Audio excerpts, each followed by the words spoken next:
Dustin Long, NBC Sports.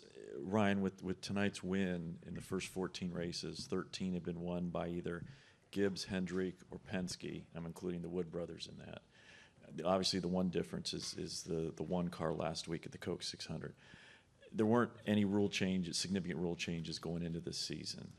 How much is the gap closing or between the three teams? It seems like it's a three-organization race at this point. And what's the challenge? I know that's still 12 different drivers out there, so there's still a lot of competition. But how much is it kind of narrowing down to maybe more you guys, even with understanding the 77 was second tonight? Yeah, I don't know. I mean, hey, Spire's been really, really fast this year. Like mainly the 77. He's been really, really good and had a great shot to win that race last week. And we ran really good tonight. Yeah, I don't know. I think you just kind of find teams that find things at certain times and they kind of separate themselves. And and you also think that it's the fourth year on this car. So the teams that have a ton of great people, the Hendricks and the Gibbs and the Penskes, they figure it out, right? Like they just work it out and they have the resources to figure it out. And so, yeah, I don't really know how to attribute that. But like I said, I think you have other teams that, like Legacy looked really good tonight. I thought the 43 was pretty strong.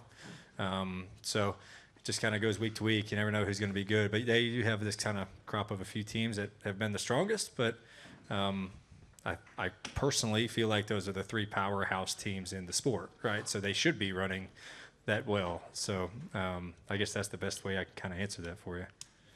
With that being said, if it's kind of, although those other teams that you mentioned, but for the most part, it's the three major teams, the powerhouses, what do you have to do as a driver? How as it gets tougher and tougher to win some of these races? I know it's got to come down to execution, but from a driver's perspective, what more do you have to do? What more is this making you do? What more is this putting on your shoulders or your team's shoulders? Because the gap is narrowing between the top teams. Yeah, I mean, there's I guess from a driver perspective, I've probably prepared more than I ever have as far as the details, because all those little things matter more than they ever have. Your gap or you can't make mistakes anymore as a driver. Like if you make one mistake, no matter what it is, not even speeding, if you slip big one time and you lose 2 or 3 spots, it's a good shot you're not going to get those back. You make one dumb move and choose something wrong, you're not going to get it back. So mistakes you definitely cannot afford those, but at the same time, you have to push the limit every single lap because the speeds are so close and the competition is so close. So I was worn out tonight. I mean, I had a 3, 4, 5 second lead at one point and I was driving my ass off 110% every single lap, just because that is what I have to do to keep the pace that I need to stay in front of everybody. So it's just everything, the gap's narrowing.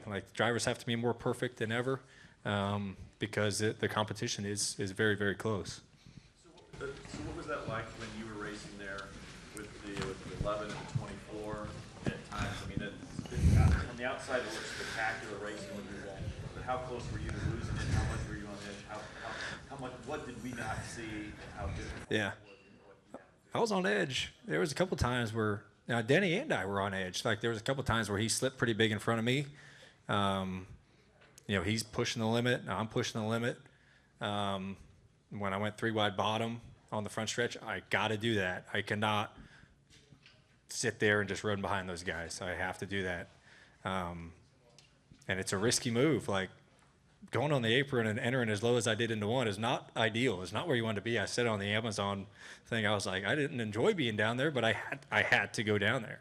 You got to take everything that you can get. And then you have to be cautious of hey, this is not my normal entry into the corner. I have to kind of calculate and adjust how I can get in here so I don't wipe these guys out. Yeah, you have to take chances and risks, but you can't afford mistakes. That's the double-edged sword of it. You're 110% every lap. You have to take risks, but you can't afford mistakes. and all those things have to come together to run well and win. It's pretty wild.